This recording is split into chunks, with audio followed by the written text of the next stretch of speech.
Oh, shit.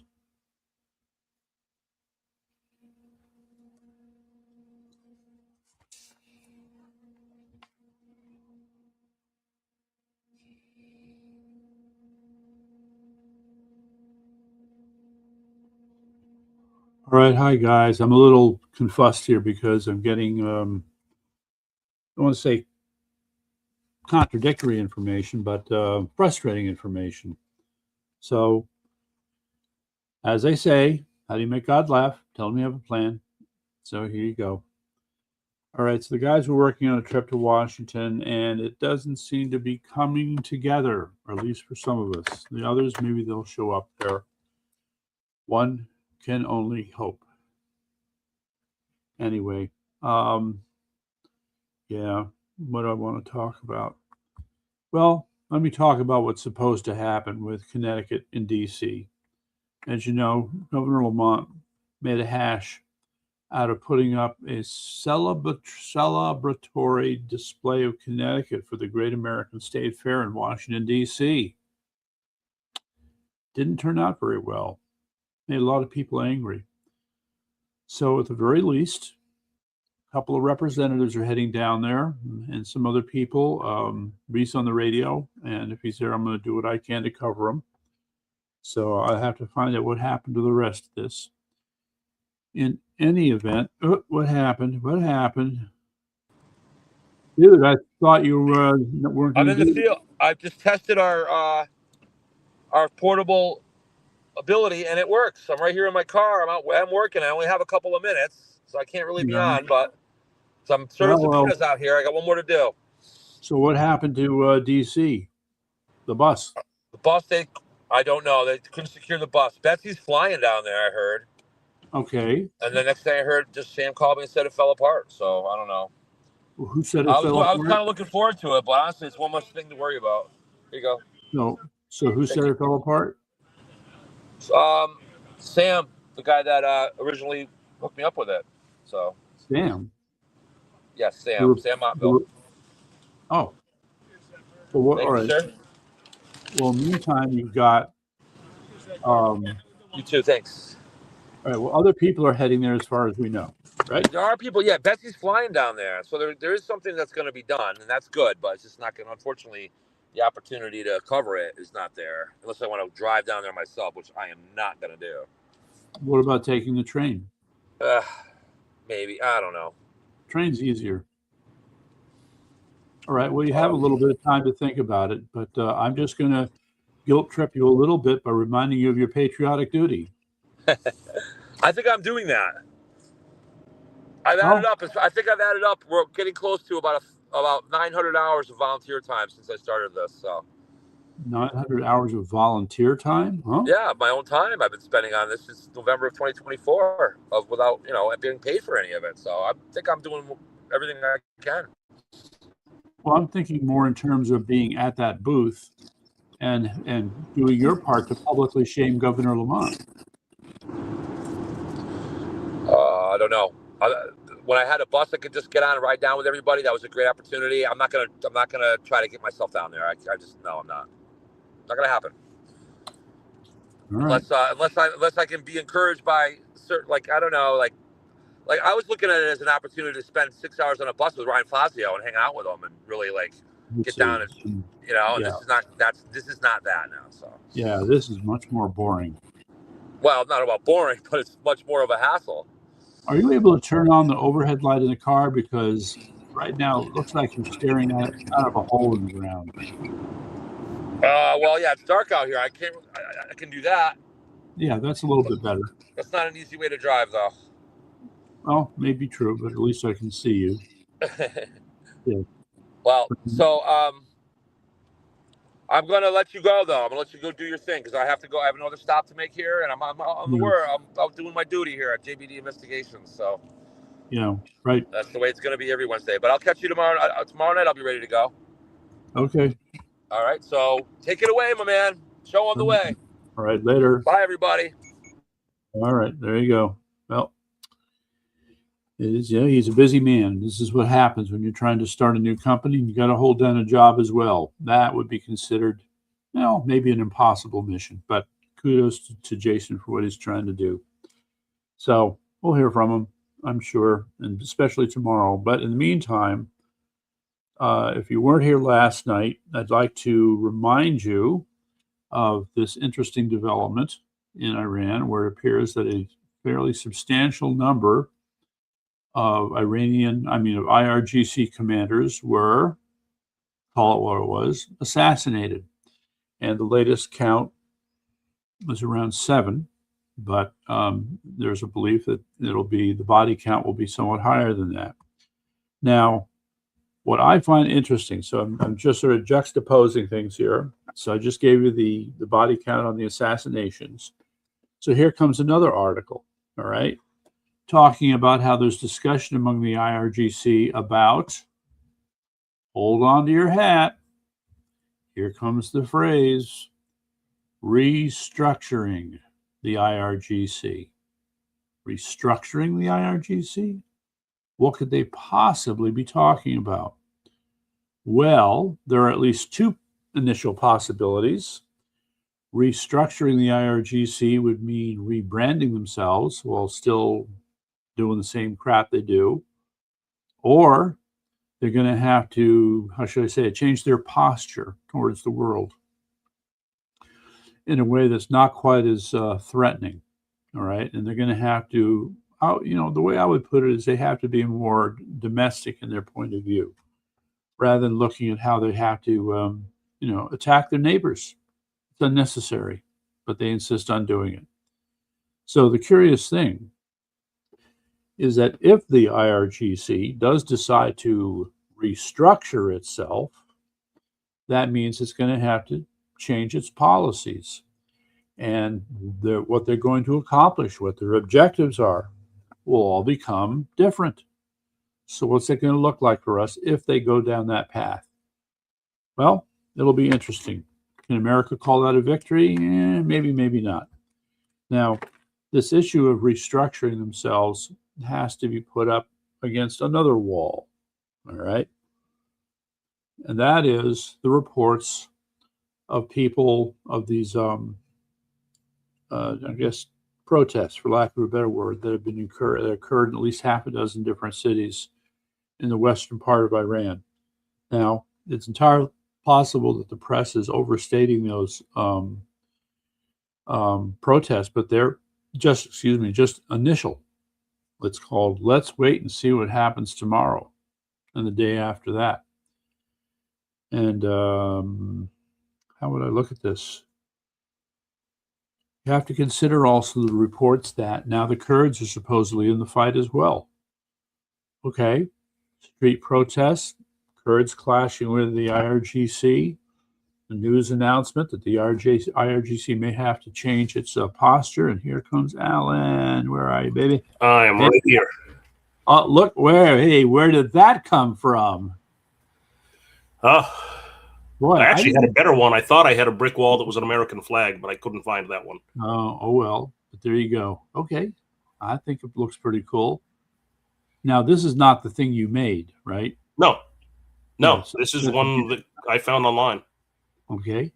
No, I still have the idea to build the one that we can travel with. I thought you made one, didn't you? The only thing I made was years ago, that one that looks like the wooden tea chest that never really did as the big GSTPP sign. Okay, I vaguely remember this. Yeah, it was big. We carried it around in a garbage bag, and it took like 4 of us to hold it. Oh, geez. It wasn't my best idea. All right. Well, but the point is to keep going with those ideas. All right. Absolutely. So I had to deal with a little bit of an allergic reaction that I did not know I was allergic to something. Oh, what's that? My best guess is the adhesive on a certain kind of bandage. So it was a local swelling, redness, itching. So itching. I've had this wound on my elbow that's just now healing. Had it for about a week. That's what that was. I remember seeing that. So I've had these bandages, basically big Band-Aids, but I buy the store brand. So I was using the Target ones. I ran out of those. My wife picked up ones from CVS. And I noticed today when I put it on that I was itching underneath it. Okay. And I'd scratch, but you can't really scratch that effectively with a bandage on. I got home and I took it off because, I usually at night will take the bandage off and let the air do its thing. Excuse me, I got the hiccups. Mm-hmm. And as soon as I touched the skin in the square around the edge where there's just adhesive, it felt like I was electrocuting all the hairs on my arm. Oh, wow. So I didn't feel it when there was nothing touching it, but it was so sensitive to the touch. I don't know. I think we're talking neurotoxin here. It's possible. All right. So and what about just had to wash it a couple of times with a couple of different solvents and then put a bunch of cortisone on it. Okay. And that took care of it. Okay. Now, and since I'm getting a little bit of a summer cold, I took some Mucinex. That doesn't have an antihistamine, but it's got other things that'll open up the airways. Okay. All right. So just to tell the story, when Michael was just a little wee baby and we were using wipes, it turned out that whatever was in the wipes was giving him a rash. Not a rash, redness. I've heard of that. Yeah.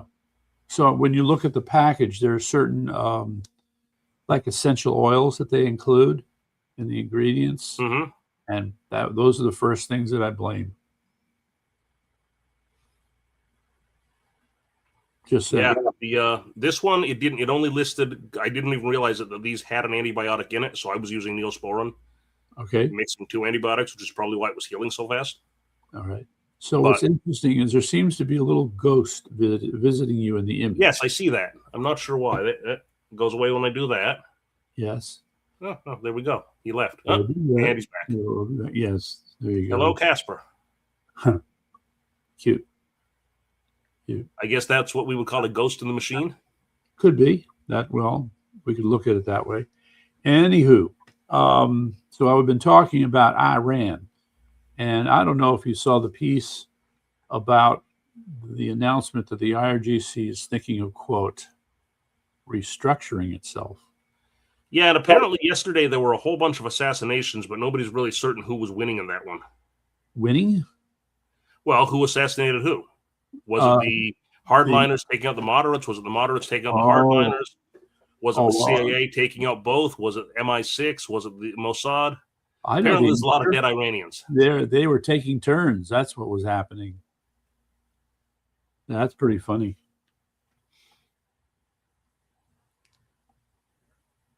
Right. So whoever was doing it, though, the IRGC seems to has to put up some more wanted ads for new leaders. Mm-hmm. And somebody just posted a 2011 quote from Senator Ted Cruz. Oh, remember, he is the bastion of all things conservative. In 2011, he said the 14th Amendment provides for birthright citizen. As much as some might dislike the policy of birthright citizenship, it's in the Constitution. Oh my God, that's embarrassing. You got to be kidding me. Well, you see, the funny thing is and by the way, I'll just have to say my hat's off. You were right. You said Monday night that this is what was going to happen. I was skeptical, but I was wrong. Well, I'll tell you what. I saw a couple of people online who had some good indications, and one of them was very interesting. Mm-hmm. So there were people talking about the balance of the court and how different justices have weighed in on other issues. There's always the who's going to side with who, and I actually don't think it's fair with the Supreme Court to use terms like left and right. They did? No, but they, when they say, oh, well, it's a left-right split, or it's a, I don't think it's fair necessarily, because you take a guy like Kavanaugh, who is mostly conservative, sides with the liberal justices every so often. Mm-hmm. He's very much his own guy, but he's kind of like all over the map. Right. I don't think you could pin Kavanaugh down, but all of his arguments that he writes make sense. Okay. You can understand what he's writing. Agree or disagree, you can read them and you can understand them. So it's like the guy, so I don't think we can pin him down to something. Barrett, on the other hand, Barrett's a DEI hire. Let's not forget that she was actually on the short list when Kavanaugh was appointed. Okay. And the decision was made, don't appoint her now because Ginsburg is not long for this world and she needs to be replaced with a woman. So in the spirit of DEI, Donald Trump decided that Ginsburg's position will always and forevermore be a female justice. More or less true. All right. So that said, now she was also brought in specifically for one thing and one thing only. They didn't know whether it was going to be the Dobbs case or whatever, but her number one thing was overturn Roe versus Wade. Right. Mm-hmm. Everything else, she's all over the map. Again, mostly left of center. A lot of the stuff in the center, but she's not a conservative. And so we were simply sold a bill of goods again. Well, and it's funny, Robert Barnes. I was going to ask. He commented on that when she was up for the position that Kavanaugh ended up getting, and said there are far better conservative female judges you could make a Supreme Court justice. Yes, there was that woman in Florida. Do you remember her? Yes. Barnes was a big fan of her. I can't remember her name. Yeah. But it's like, there was definitely, she wasn't, maybe not the best pick.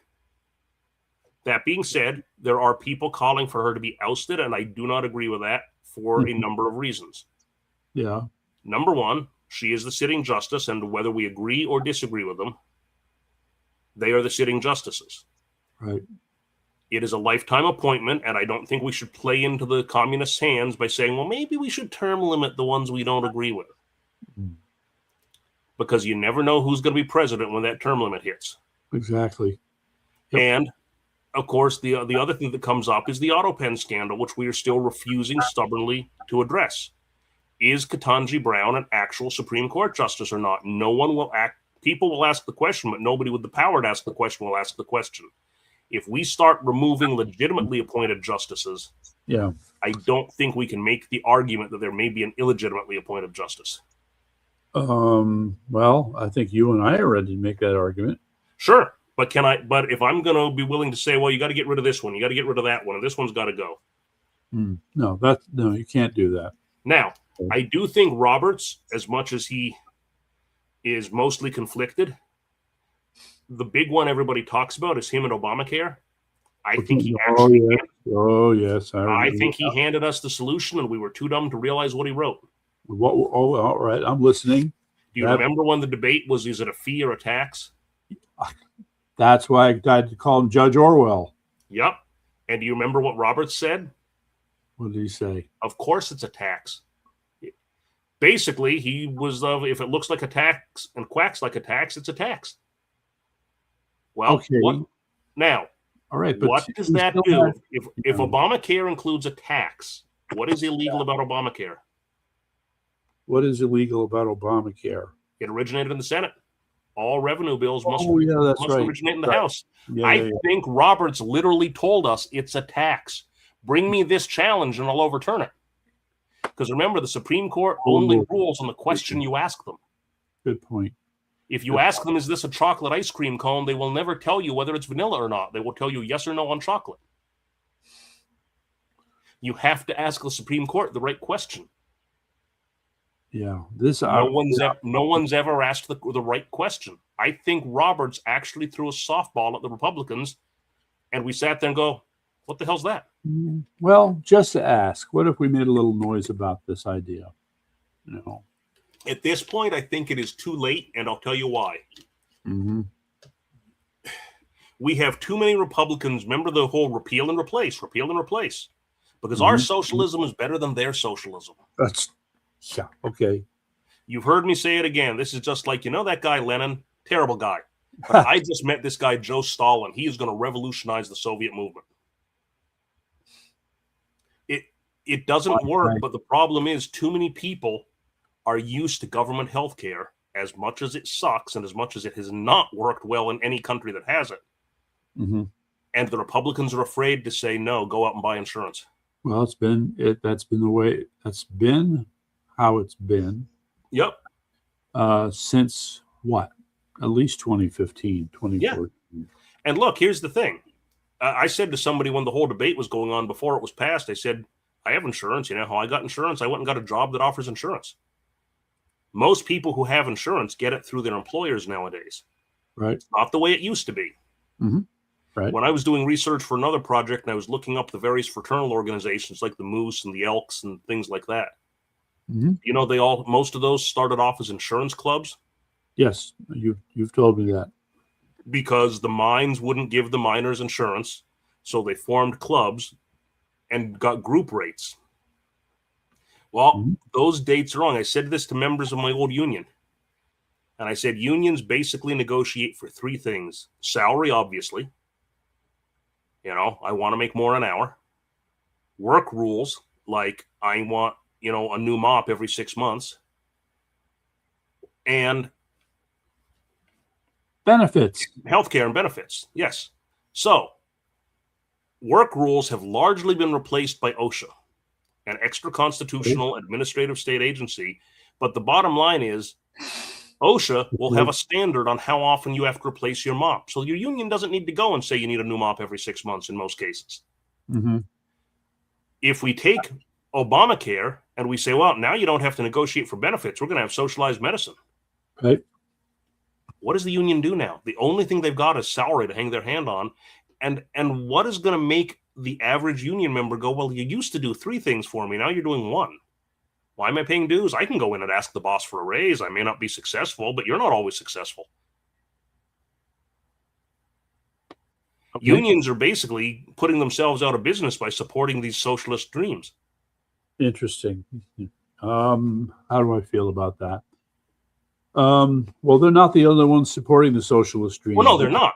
But, you know, you look at it and go, if we take the business away from unions, then what does the union do? You take the business from anybody. If people stopped eating donuts, Dunkin' Donuts would go bankrupt tomorrow. Yes.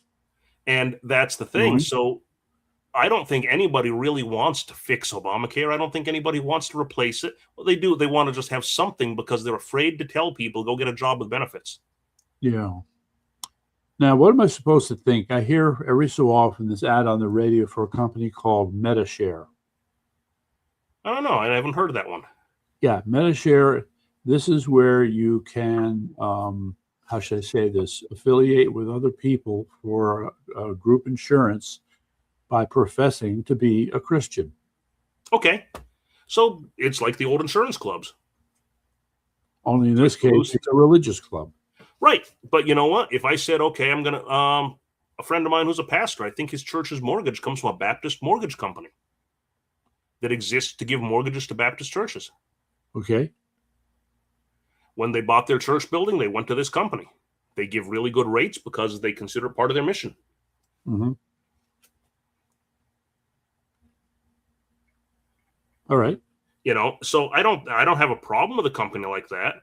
I do kind of wonder a little bit about, it's like when you see, I can't remember what it is, but it's a Christian dating site.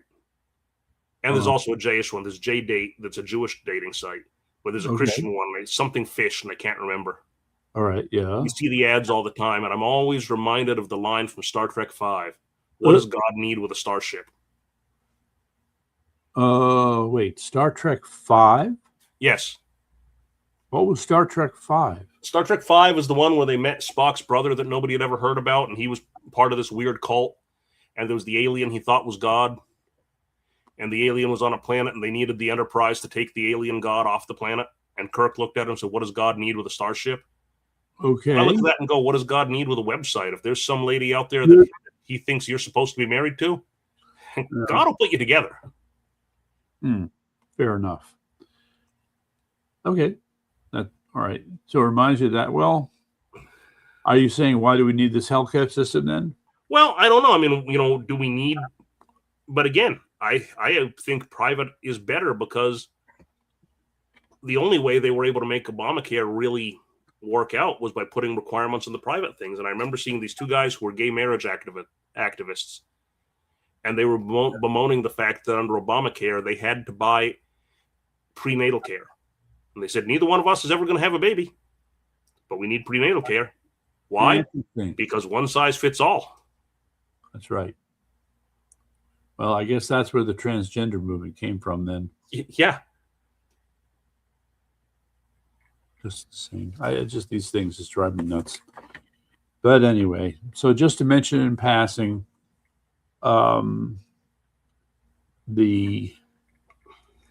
some people are going to be making it down to DC and some are not. So right now it looks like it's Rob Sampson, Gail Montefresco, Reese on the radio, and Betsy McCoy. Yep, thought I'd heard that Betsy wasn't coming, but now I hear she is coming. She posted something yesterday or today. Yeah, she's going to fly down apparently. All right, all right. I guess I just feel like there's still a little something missing with this effort. Jason was going to go, but he was supposed to get a bus, but somehow that didn't work out, so he won't be going. Do you remember the bus to DC for the oh goodness, what was it? The Americans for Prosperity convention? Vaguely. I went on that bus, and it was okay for me because it left here at like 5 a.m, and it's a 5-6 hour ride down there. But it was the logistics were very poor. There were some people that, because every state chapter of AFP got their own bus, so there were people that were like 2 days on a bus to California. Okay. Wow. But the bus we had sat 60 some odd people and had maybe 20 on it. Okay. Rhode Island was the same thing. Delaware, same thing. It's like, why didn't we get together? Why didn't the bus from Providence stop in New Haven and Stamford? Well, all it took was for somebody to make the suggestion. No, I asked that question. What I was told was, we're a state-based organization, so every state has to get their own bus. Well, if anything, that's the kind of approach that helps to explain why Americans for Prosperity failed and went away. Right, and when you think about it, now they tell you how much a bus ticket's going to cost, and you look at that and go, well, I can't really afford that. But since you were buying basically shares on the bus, I could have got the price down if I'd split the cost with Rhode Island.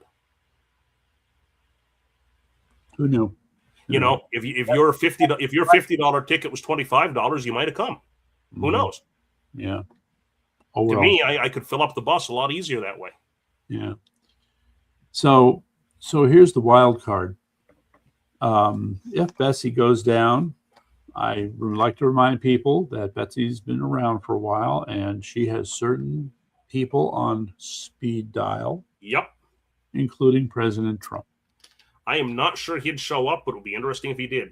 Oh, yes. That would be a real poke in the ribs, so to speak, for effing Lamont. Yeah. Now, I also think that that the theme of the event should be now the 10th Amendment Fair. Let me think about that. Well, 10th Amendment Fair. And I'll tell you why. At least the 10th Amendment booth. We're gonna. I would have a sign made up that says the Connecticut, the 5th state, and celebrating the 10th Amendment. And here's why I say that. Remember what the 10th Amendment says. Anything not enumerated in this Constitution falls to the states or it's the people. The people, yeah. So if the state has abdicated that booth, that is the people's booth now. That is our property. As a citizen of Connecticut, that's my booth.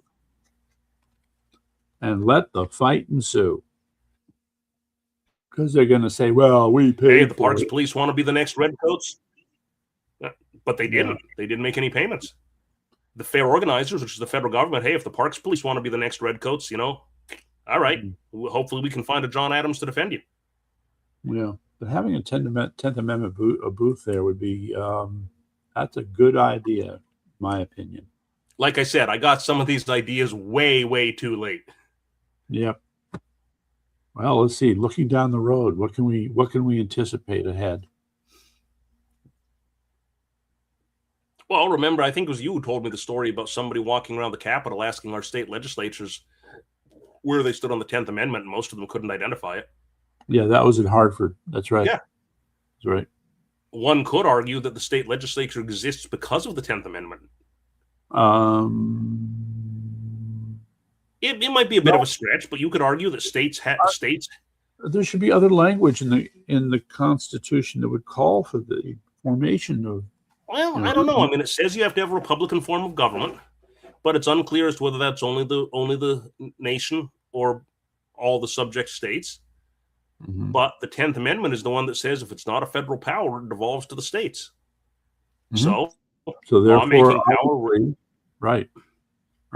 The state legislature, I would say, you could argue, I might be incorrect on this. I'm not a legal scholar by any means, but I would say that you might be able to argue the state legislature derives its power from the 10th Amendment. I would want to take a closer look at that. Hey, JK, so he's showing up here. Good to see you here. So I got to think about how I feel about that. No, I think there's got to be other enabling language in the Constitution that calls for the formation of a legislatures. There's things on how to make a new state. I don't think there's anything that says how you make a legislature for that state. Yes, but you got to have one. And besides, in the colonies, didn't legislatures already exist? They did, but now there's one state, and I always forget which one it is, that has a single house. It's Nebraska. So there's nothing that even says we have to have two houses. Right. Well, that's, I remember when I first took American government, that was one of the classes. The professor was arguing that having two legislatures was wasteful and unnecessary. And of course, so you had the back and forth over, representation by state versus representation by population. So, yeah. On the federal level, I do believe we need I'm going to say I used to believe we need the two houses. Good. See? I believe look, I'm a firm believer that we never should have passed the 17th Amendment. Okay, I'll agree with. Well, all right, I'm going to agree with that, but do you remember why we had to pass the 17th Amendment? Because the Senate was a millionaires club, and if we just pass it, the people will be in charge. There'll be no more millionaires in the Senate. Well, but my understanding is there was a different problem, and that is that a lot of the states weren't even bothering to appoint somebody to the U.S. Senate. Oh, see, now I heard that they were actually selling the seats. Okay, well, basically saying if you were not a millionaire, you were not going to get a Senate seat. Well, I would say that in the modern day, our concept of selling a seat has become a little more nuanced. Well, didn't what's his name? Blagojevich? Blagojevich. He went to jail for it. I'm sorry, he what? Oh, he went to jail for it. He was framed. I think he was. Yes. So, or if he wasn't framed, he got caught doing something that everybody else does. All right. Well, you can look at it that way too. But no, I think certainly. I mean, it's his side, and when I've listened to his side, all I can say is, "Yep, sounds to me like this guy got framed." Well, and here's the other thing you think about. We all know that money works. Politics works off of money. And let's face it, if you want to be appointed to your local parks commission, mm-hmm. and your mayor or your first selectman or whoever looks at your name and goes, "Oh, this guy wants to be on he looks and sees who you've donated to." Mm. Now, in most small times, we're talking a couple of $100 most people can donate. We're not talking about the guy who donated $1 million to a presidential campaign. Mm-hmm. But would it surprise you if the next senator from Tennessee donated to the governor's campaign? No. Not at all. But hey, look, I mean, the same concept applies not only to ambassadorships, sure, but to higher level government positions, usually given to big donors. And while we're talking about the next senator from Tennessee, is there an opening for a senator in Tennessee? And who's this? Is there an opening? We do not know if Tennessee has two senators right now. Yeah. One of their senators was transported in cardiac arrest from his house several days ago. Oh. CPR in progress, and he has not been seen since. It took 3 or 4 days for his office to issue a statement. Gee. And the family immediately told the office, "You don't make statements for us." I see. And what is the name of this senator? That would be one Mitch McConnell. Well, that's Kentucky. That's not. Oh, that's Kentucky then. Okay, not Tennessee, Kentucky. Yes. Mitch McConnell may not be alive. There are people on both parties in the Senate beginning to ask where he is. Here we go again, just like with Ruth Bader Ginsburg. Or Kay Granger. You remember Kay Granger? Okay. Johnson hit her. Yeah. So the thing is, I think there's one thing Republicans are good at, right? Keeping dead people in office. I mean, I thought that was a Democrat game. Yeah. Well, apparently not. Cute. All right. Well, so I say fine. Meantime, let's see. It said, let me take this moment. I mean, there are a lot of things to cover, but I'm going to dwell on this thing here that I put up called Some Good News. Okay. Okay. I hope there is some good news. Well, yeah, it'd be nice if it affected us directly, but we'll take it. So this is the way that I set this up. I have something called the Monday Night Index. The Monday Night Index is after every meeting we have on Monday, and I'm driving back home around 11 o'clock at night, I am observing the traffic. Okay. And more often than not, the southbound side of 95 is absolutely jam-packed with trucks. Okay? Mm-hmm. And the point is, there's this thing called the Dow Jones Transportation Index. And it is a like a canary in the gold mine for assessing the health of the economy. The principle is very simple. If companies are shipping more stuff, that means they're selling more stuff, and that means they're making more money. So by the same token, if you're driving around at night and you don't see a lot of trucks on the road, there's not a lot of shipping going on. But if you see a lot of trucks, then there is a lot of shipping going on, and that's good for the economy. Well, I'll tell you, this last Monday night, I think, set a record. I had never seen so many trucks on the road as I did Monday night. So I was with a friend of mine. I'm trying to remember whether it was Monday. Yep. Or Tuesday. Mm-hmm. Might have been Monday afternoon. Right. And we jumped on I-95. We went and had lunch. Excuse me. We had lunch over on the west side, and we jumped on 95 to get back to downtown. Yeah. And I noticed the traffic it wasn't rush hour yet. Mm-hmm. But traffic was steady in both directions, a little more southbound than northbound, but we were moving along at a good clip. There were just a lot of cars. But there, You're right. There were a lot of trucks. Yep. That's right. And that means they'd be shipping a lot of stuff. Yep. Okay. So now hold that thought. And now we move on to the next piece.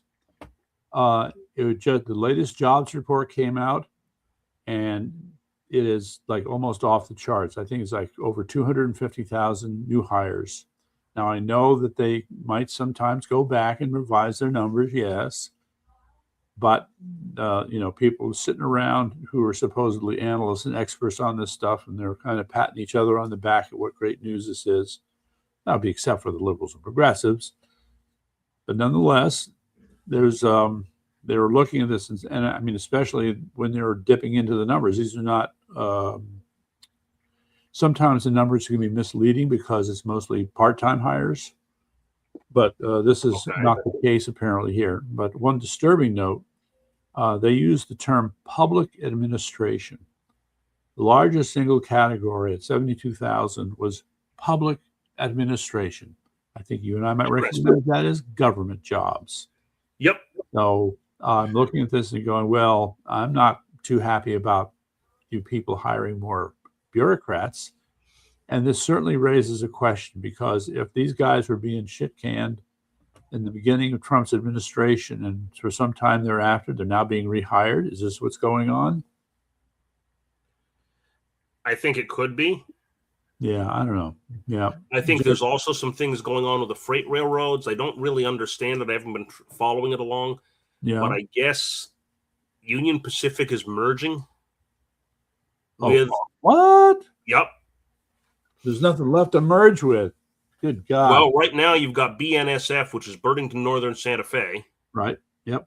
And then you got some smaller ones that the big companies have been either making deals with to manage them, or they've been buying them up.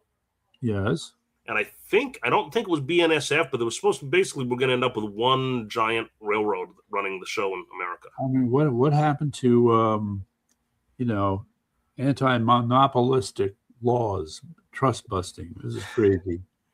Railroads operate under a very strange system of laws. Well, I think there'll have to be some divestment. But anyway, JK just had a couple of comments here. Audio. He's talking about some audio. Mine or yours? Well, his comment. JK says Blago is no saint. Found guilty. Okay, well, just because he was found guilty doesn't mean that they weren't. Oh, there we go. Now I can see it. Yeah. And then big holiday week, 250 US, they will be extra busy. That would be true. That would be very true. But we'll be here celebrating it from the comfort of our homes up here in Connecticut. That's right. So anyway, let me get back to the job thing. So you have high traffic with the trucks, high job hires. Okay. Now get ready for the weird one. Yeah.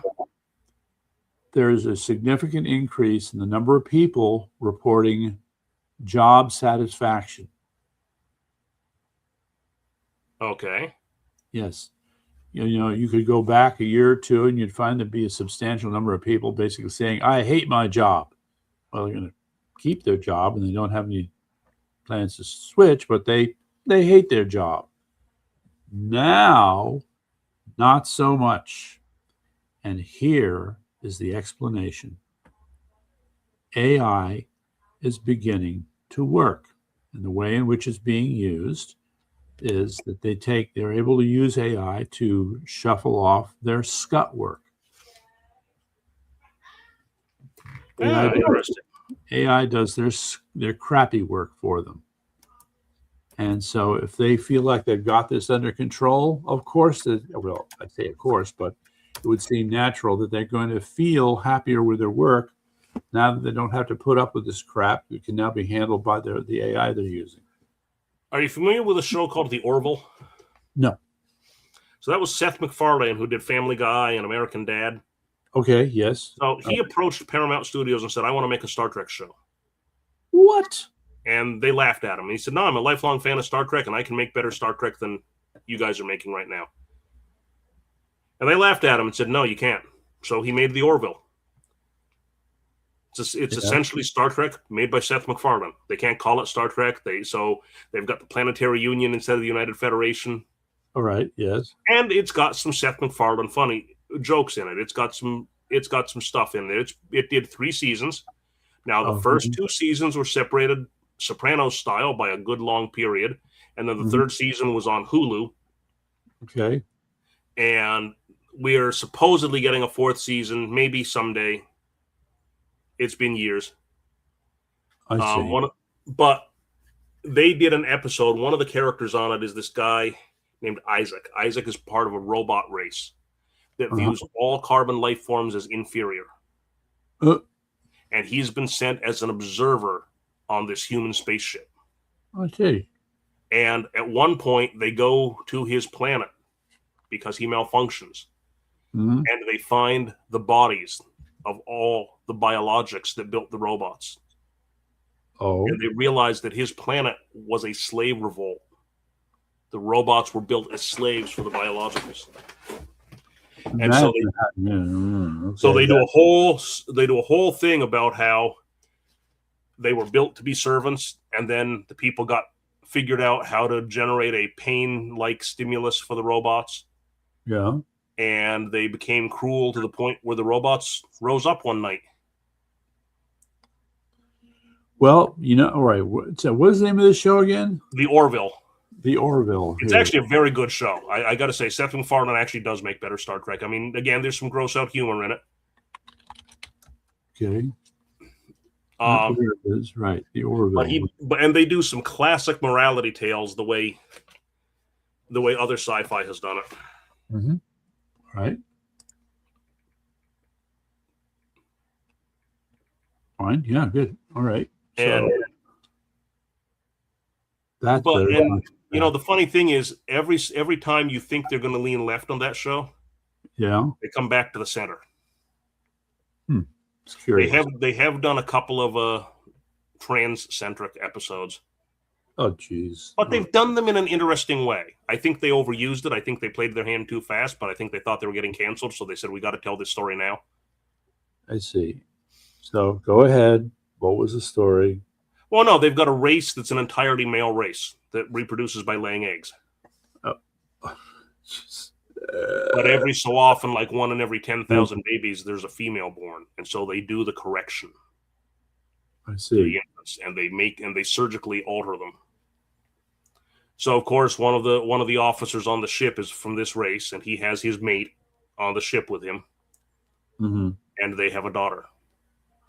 And so they have the whole thing on the trial as to whether or not they're going to turn the baby over to the aliens, who will immediately make the daughter into a son. And they do it, and they just have the discussion in an interesting way. Yeah. The humans on the ship are trying to introduce this alien officer to old human TV shows, like Rudolph the Red-Nosed Reindeer.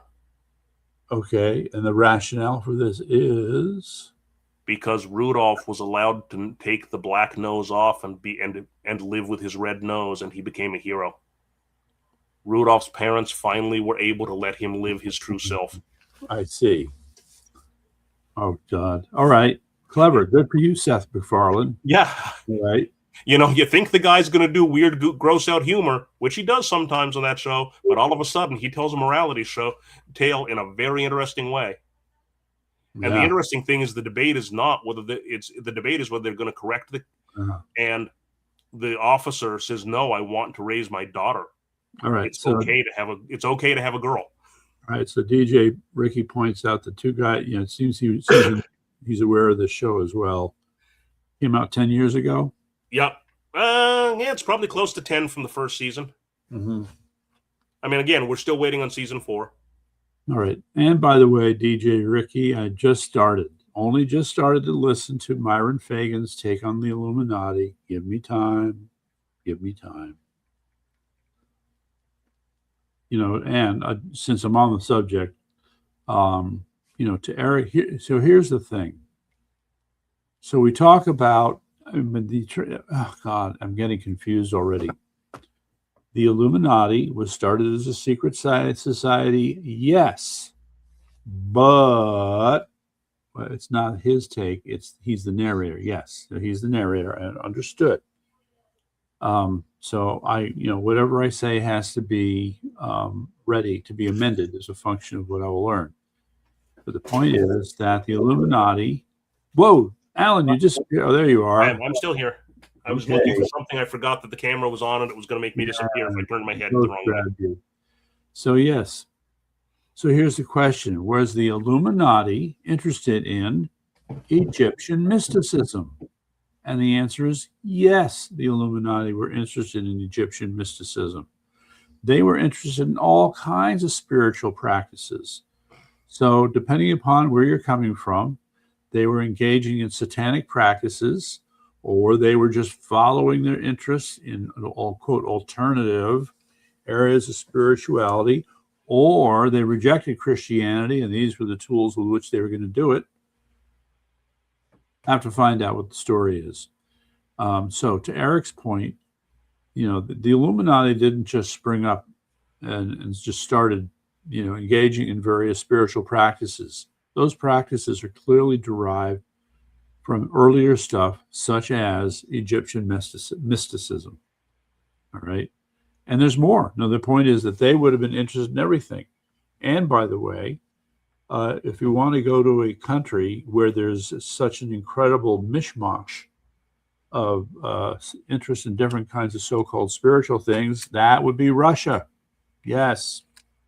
Russia's all into mediumship and reincarnation and, new age kind of stuff, etc. It's kind of surprising. But yeah, all right. So that's the main point.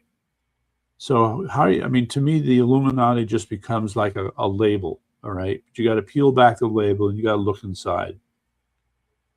Well, no, I am open-minded about these things. Believe me, if I was to write my spiritual autobiography, I think you might be a little surprised.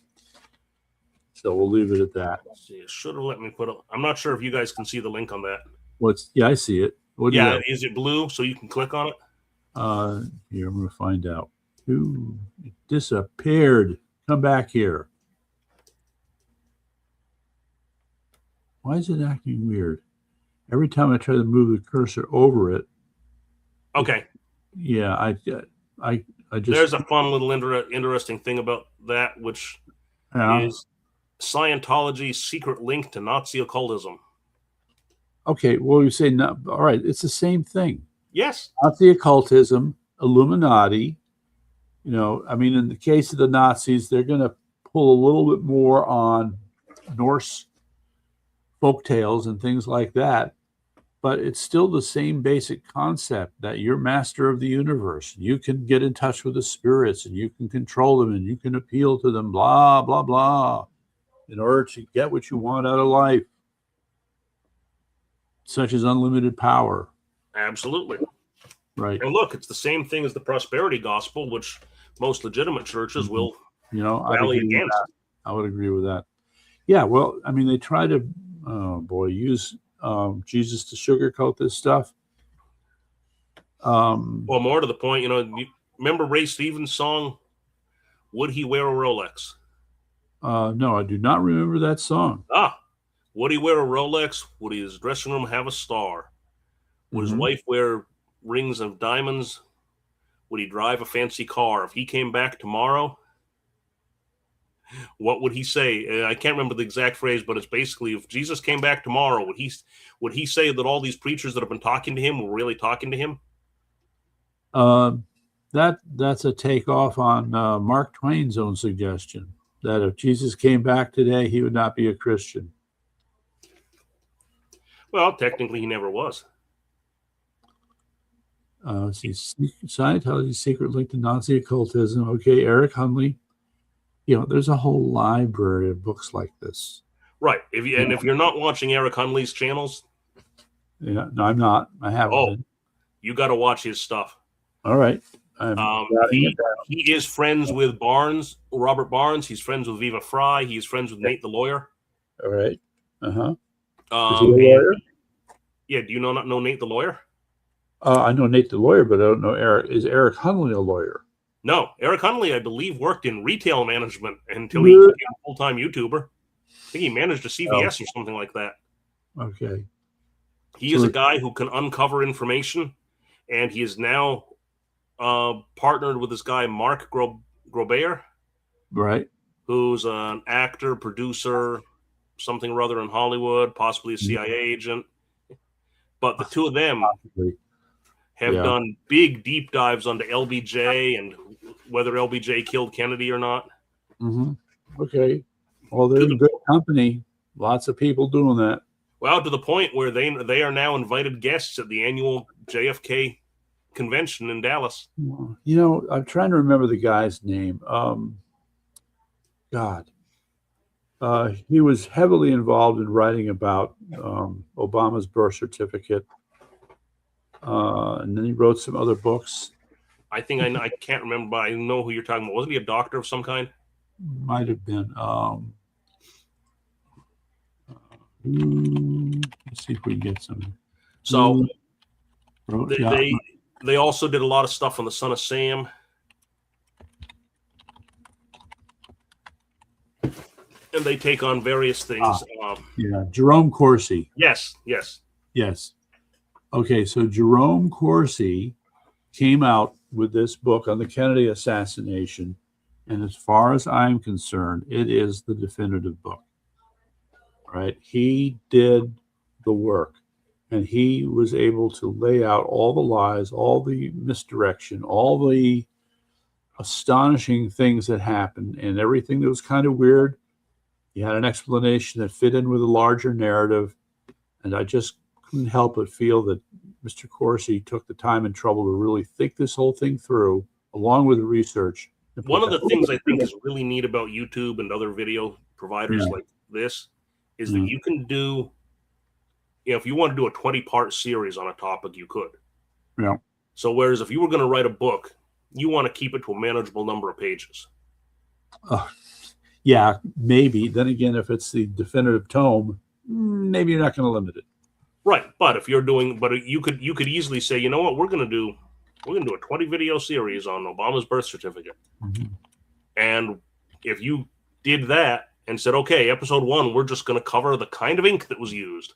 Episode 2, we're going to cover, paperwork retention laws in Hawaii. And I mean, you could go on and you could go down whatever tangent you wanted. Now, that does mean sometimes you're going to go down tangents. Mm-hmm. But that's basically what Eric Hunley's whole channel is, America's Untold Stories. And his Son of Sam stuff was interesting because I don't know how much you followed that case at all. Which case again? I'm sorry. Son of Sam. I can give you the 25-cent version of it. So basically, what there was there's long been rumors that there were multiple killers, and that the police were in such a big thing to make the fear stop. They grabbed one guy, and that was it. And he may or may not have done one of the killings, but they charged him with all of them. Uh-huh. There were allegations that one of the killers might have been a city councilman's son, and that he might have been in a satanic cult with Berkowitz. Yeah. And there's all sorts of stuff going on. So there's this guy named Maury Terry who wrote a book. He was an NBC reporter at the time. Mm-hmm. And he ended up compiling stuff and writing a book called The Ultimate Evil. And he tied the Son of Sam into Manson and a cult in Minot, North Dakota, and a killing that happened at a UCLA campus. Mm-hmm. And, all sorts of stuff, just really tying a lot of stuff in with some British cults. And, it was fine. It was seen, okay, this is some kind of fringe thing. And then one day, Berkowitz calls up NBC and says, I want to give an interview finally. But I want Maury Terry to do the interview. Now, he hadn't worked for NBC in years, but damn sure NBC rehired him. And they did a TV special where he sat for 2 hours with David Berkowitz. And Berkowitz said, you got it all right. Corroborated the book. Mm-hmm. All right. So basically, now, then another guy writes a book saying Maury Terry doesn't know what he's talking about, and he was covering things up. Okay, and what was he covering up? I can't remember, but then Eric Hunley ended up having this other guy who was from Yonkers, where a lot of this was settled, and knows the history of some of the people that Maury Terry talked about. Right. And so there's these dueling theories on occult activity in Yonkers, New York.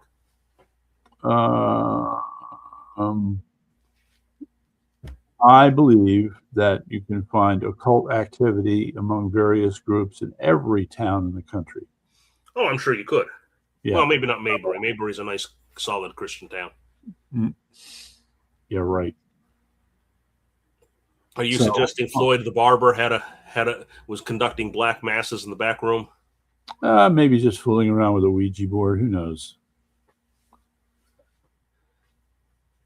Right. So, but yeah, all right. So we make the fun about Mayberry, but no, you find these groups in various places at various times. You'd be an accidental meeting with somebody, you have a conversation, you start talking about what I'll call New Age topics. Next thing you know, you're in a room with other people who are talking about pendulums and magnetism and God knows what else. And then one day somebody in that room says, hey, you're pretty good. I'd like to get you into the next group. This group's nice, but there's another group that meets, this is the Tuesday group. You should come down to the Thursday group. Right. But after a little while in the Thursday group, he says, we got a Wednesday group. Mm-hmm. Yeah. And one day you wake up and you find yourself in the Illuminati. Yeah. How did that happen? Right. Oh, yeah. And this other thing, I'm not quite sure how. All right. So DJ Ricky, let me just he acknowledges Jerome Corsi, talked about Pizzagate. And where are the kids from Venezuela going? Gee, that shouldn't be too hard to figure out, right? Wow. Well, and remember that every good conspiracy always has to have an element of truth. So when Pizzagate first came out, the two things that I think we can all agree on that have some truth to them, probably more than some, is people in government use code words for everything. Okay. Yes. Okay. A habit. All right. Whether pizza means what we think it does, who knows? But we know it means something other than pizza. Well, DJ Ricky threw in a phrase with Pizzagate. Frazzle drip. Ever heard of that? I don't remember that one. Right. Obama loved pizza. Yep. Frazzle. Now, here's the other thing we know about. There's tunnels all over D.C. Some of them were built back in the early days, and some of them, like the 3 buildings in the Library of Congress, are all connected with tunnels. Mm-hmm. That's how you get from one building to the other. They're public access tunnels. Now, might there be a non-public access tunnel next to it? Sure. Did you ever see the movie Sleepers? No. Great legal drama, actually. Filmed it in Newtown, Connecticut. Oh, before or after? Filmed in the, at the time, vacant Fairfield Hills Hospital. And it was about a youth reformatory where the guards were abusing kids in the tunnels. I see. Well, as a kid, I got to walk through some of those tunnels once. Okay. Because, again, the prevailing wisdom was you didn't want to let people out that might be an escape risk, so they built tunnels. They weren't nearly as dark and dreary as the movie made it out to be. But they had tunnels that got you from one building in the hospital to the other. Now, that complex is now Newtown Town Hall. I'll bet you those tunnels were not sealed up. Ooh. Okay. Well, maybe not sealed up, perhaps a little difficult to access. Yeah. You or I couldn't go there, but, you know, could the mayor go to another building and then leave without anybody realizing the mayor left? Okay, we have a new assertion here. DJ Ricky says he's right about the code words, but I know the signs and code words. Well, maybe you'd like to share them with us. Anyway, why aren't you hopping on here, dude? I mean, I guess you're satisfied to comment, but I did send you the link. So if you want to come on, there's time. Depends upon how long we want to keep on going. Well, we're at an hour and 1 minute right now, almost 2. Yeah, that's right. So I don't know. Well, we'll see. Now, somebody would tell us that we're 45 minutes too long right now. Who? Maybe I won't name names, but somebody says if your video is more than 15 minutes, it's bad. Oh, okay. All right. Yeah. By the way, I think that one I posted from Eric Hundley is 2 hours. Wow. It's shocking. Well, and this is bad. I mean, these things for me, I have to tell you, are habit forming. Let me see if I can just rattle off a few examples here. The crystal that's so stable, it could destroy all matter. Or, let's see, this one. What's this one here? I can't tell. Why kinetic is the opposite of every other state. IRGC blocks the Iran deal. Connecticut Sentinel, premier investigative journalism. It says, throw away the drill batteries. IRG's Hezbollah. Another one. Let's see, what's this other one here? It's just something, can't read it quite. The most important country locked down for digital control grid. You know, so I'm history videos, economic videos, conspiracy videos. You know, I'm a sucker for so many of them, and it's got to stop. It never stops. Oh, I see. The wife unit is pissed again because I have a radio gig at 5:30 tomorrow morning on 99.1 WPLR. Wait, so you're going to be like a DJ at 5:30 in the morning? I see. Must be getting interviewed. Or he's going to do the interviewing. Well, I'll give you an idea. You talk about what kind of videos are on there. Here's the top 6 in my subscription feed that came up on YouTube. Yeah. Big bull's horn punctured by sharp stone from a hoof trimmer in Scotland. Church planting, a partnership with God from a guy in Minnesota, I think. Yeah, or right. Missouri. I don't remember. Minnesota. His last name wouldn't have to be Walls, would it? Best of Disney's Hollywood studios. Yeah. A guy who talks about cruise ships, saying he's done doing automatic tips. Yeah.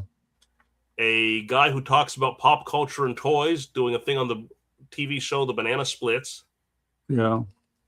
And Remember the guy you were looking at that does the kayaking all around? Vaguely, yeah. I remember. Well, he came up in mine for a solo camping on an island in a safari tent at a secret beach. I see. All right, so let me just comment again with DJ Ricky. She has yelled at me more than once on these podcasts. So, as we know, well, I'm going to ask a rhetorical question, DJ. What time does she go to bed? So if it's about getting on at a later hour and rebroadcasting, we can always do that. It could be, hey, we could be like Art Bell and do a midnight broadcast. Problem is, I'll be in bed. Let's see. Then I've got Matt Walsh, a guy named Bourbon Sasquatch. Yeah, right. Officer Tatum. Well, all right. Then it sounds like you're gonna need to set up a secret studio. Ooh, a secret studio. Yeah, a secret studio. We've kind of talked about that off and on. Kind of, sort of. But now, you know what? Actually, using platforms like this, we don't need a secret studio. Well, certainly we can claim we're coming from an undisclosed location. You're right. Remember the guy I showed you with the weird mask? Okay, might have to do a midday. Midday is a possibility. Let's put that on the list. And I don't know. Guy I showed you, Doomcock, always says he's broadcasting from a secret lair.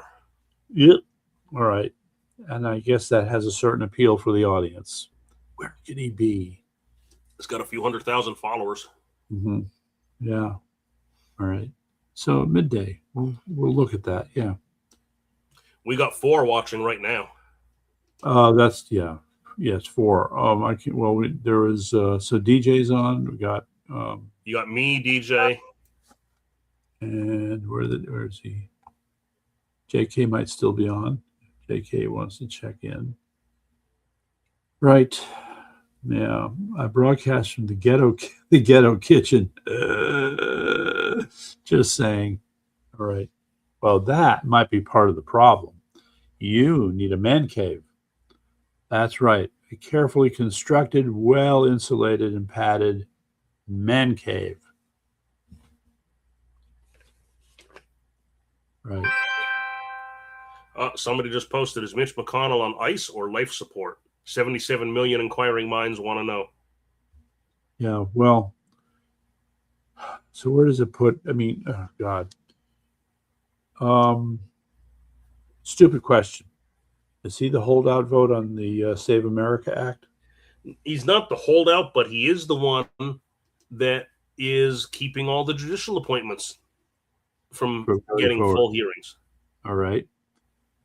Well, maybe finally God said, enough of this nonsense. Mitch, you got to go. So I suspect that the reason we're not getting any update on him is for 2 reasons. One, and I don't know how you actually remove a senator if you had to. We don't have anything that equivalent to the 25th Amendment that allows Congress to remove a senator for an incapacity like this. I think. Well, think back to what was going on with Fetterman. You know, when he started and he was recovering from a stroke and he was having trouble communicating, people are just saying, you know, Democrats should be ashamed of themselves because they're propping him up. You're right. Using him. And his wife is the worst. But I don't think there was any set method on what they could do about him. That being said, if he's unconscious but alive, I'm almost certain there are procedures for this. Well, but here's the interesting thing. If he's unconscious but alive, it's still his spot. And that might be good because if he dies, depending on the timing before the election, there might be time for the socialists to run somebody. The governor makes an appointment, but at some point, if it's far enough in advance to an election, so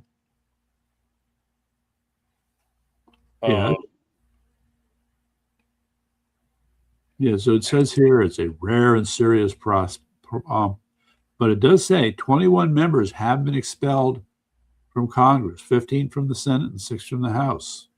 Well, right. There's ways to expel like they did with Santos.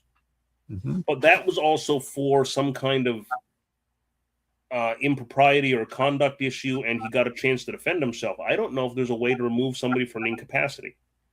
I would be surprised that there was not. Now, that being said, right, depending on when the seat is vacated, might mean could the governor make the appointment, but then he's got to run again in November. Yeah, already DJ Ricky wants to use you as an advertising board. Yeah. Right. What is the 7 C's? That's a restaurant he owns. Oh, nice. Right. My wife and I have the perennial argument, hot butter or cold mayo. Yeah, there you go. My wife is wrong. She is on the hot butter side. I am on the cold mayo side. I've been told that is not the Connecticut way to have a lobster roll. All right. Yeah, but yes, I am wearing Louis' Lunch, the place that invented the hamburger. Oh, yes, as you had explained. I went past it the other day. Uh-huh. Ended up eating fondue instead. I thought the hamburger was invented in St. Louis, Missouri. They lie. They lie. So what about the timing? So when did Louis come up with a hamburger? They all claim to have similar dates. The big thing with Louis is that Louis makes their hamburgers by a unique process, and apparently there are 2 unique hamburger processes that stem from Connecticut. Because Connecticut is also known for something called a steamed hamburger. Right. I think you've told me about this. That's right. I've never had one. I know people have. They say they're good. Okay. But Louis cooks their hamburgers sideways on the same cast iron gas-fired grills that they've been using since the 1800s. So, but I mean, this way you don't really capture the juices. You don't capture a lot of them, but you do capture some. They're a very juicy burger because they will only serve them medium rare or rare. Okay. But then they come on white toast with cheese whiz. They actually make their own cheese spread there. All right. A slice of tomato and a slice of onion. Now, they will remove any one of those things. You can get it with or without cheese, with or without tomato, with or without onion. Yeah. If they catch you bringing ketchup into their establishment, oh, you're done. You are banned for life. Interesting. No ketchup court. Yeah, we got it. That's crazy. Anyway. So, DJ, have you heard of Louis' Lunch? We'll see. I'm waiting for his answer. He mentioned it in his thing when he said he was going to send me a 7 C's shirt. Yeah. And count on it. All right. He needs a hot butter lobster. So I guess your 7 C's go on it. Yes. It's funny because down at this end, even though we have lobstermen in Stamford, down at this end of the state, we don't see a whole lot of lobster rolls. Lobster. Oh, regular at Toad's Place. Last time I was at Toad's Place was to see Ted Nugent. Toad's Place? Where's that? It's a bar and concert venue in New Haven. Oh. Okay. They are rightfully proud of the fact that many famous people will just go there to play. If you look at their list of who's appearing this week, you'll see local bands, maybe some regional bands. Yeah. But when the Rolling Stones did their Steel Wheels tour, the night before they opened at Madison Square Garden, they did a surprise concert at Toad's Place. Because they wanted some of that New Haven pizza. Oh, goodness, no. No? You don't think so? Kiss showed up there and just played, or various members of it. Different bands have shown up and just like, hey, we're going to do it. Now it's also the place where John Valby has his Christmas show. Oh, so Alan doesn't know that I'm a sound tech. I went to school to be a lighting tech, and then I became an evil government worker. Worth talking about when we get a chance, for sure. I still have all that sound equipment sitting in my basement. The sound equipment. You bought the guitars from me, right? And then, but your brother. Yeah. And I think didn't I give you the pedals for your son? That I don't remember. I have to check. I don't know. I have to check. I have a bunch of speakers, a mixing board. A mixing board. Is it? I guess it must be an old mixing board. Oh, it is. It's old. Yeah. And I've got the a bunch of strange keyboards that he had. Strange. They're probably Yeah. well, only one of them is probably worth anything. Yeah. So could we put a band together with this? Or more to the point, if we ever needed a sound system again, I don't know. I know I've got at least one small amp in there. Okay. I have never plugged this stuff in. Mm-hmm. So I'm not going to be 100% certain that we could. But remember when we went up to New Hampshire and we had the sound system? All right. So he said, Alan, I used to convert. There you go. The Hartford train station. Interesting. Yes. Buck Cherry. Do you know who Buck Cherry is? I have heard the name. I don't know as I could name anything for him. Sounds like some kind of country boy. I don't think so. No, not Buck Cherry. So I'm thinking of. He is not country. No. I've been sticking mostly with some local bands. Actually, I found 2 bands on YouTube that I've been to see live now. Wasn't there one you mentioned about? Darn, it was some kind of a tribute band. Well, there's 2 tribute bands that I've been watching on YouTube. One is called First to 11. Okay. And that's essentially like a School of Rock kind of thing. The story they tell is a guy walks up to this guy who had long hair at the time and goes, "Hey, you look like you play the guitar." And he goes, "Yeah, I do. Hey, could you teach my kid to play guitar?" Yeah. And this guy who was in Erie, Pennsylvania, who was a musician, ends up teaching these kids to play. And I think they've been on YouTube for 10 years now. Okay. Yeah, Low Darts is good. I don't know what happened to their singer. I noticed she's not with them anymore. But First to 11 is really good. Well, you guys they've been on a couple of tours. I saw them in New York City. And then there's one, I've got tickets to go see them in New York, the Middle-Aged Dad Jam Band. Oh, okay. Okay. Got a trivia check here. Trivia check. Now, they are a band that formed during the Miley Cyrus, My Sharona virus. What? That's because crazy. people couldn't go out, so they started making videos. But if you look up who they are all writers and actors, and their big claim to fame was a movie back in I believe the early 2000s or late 90s called Wet Hot American Summer. David Wayne. Yep. So they're a bunch of guys that were actors, writers, producers, comedians. Yeah. And they were all played instruments. They got together, they do some covers, and because they all have hooks into the entertainment industry, they get some very interesting gigs. Well, not gigs, but guest stars in their videos. Okay. They did are you familiar with Billy Joel's song "Scenes from an Italian Restaurant"? Yep, sure. Okay, so they did a cover of that, and and towards the very end, there's a section where there's an accordion that plays. Yes. Yeah, well, they had Weird Al playing the accordion in that. Oh, how do you like that? Okay. They just did "Islands in the Stream" with Kristen Bell singing. Oh. Wow. And they get all these people that just show up. They just did a cover of Jesse's Girl a couple of months ago. All right. With Neil Giraldo, who's Pat Benatar's husband, but he was the producer on the original Rick Springfield. Weird Al is on tour with Puddles the Clown. Yes, he is. I saw them at Mohegan last year. What's going on here? Puddles is amazing. They're going to be in Bridgeport on the 24th, but that's the same night I'm going to New York for the Middle-Aged Dad Jam Band. There you go. All right. Well, I mean, it sounds like it's a pretty solid group of musicians. I found Puddles by watching Postmodern Jukebox. Okay, so I understand. Puddles the Clown. Puddles Pity Party. I'm putting in Puddles the Clown. Oh, Puddles Pity Party. Let's see here. Puddles Pity Party. Okay, there he is. If probably the best one to watch of his is anything he did with PMJ, or if you see his America's Got Talent performance. Oh, really? Okay.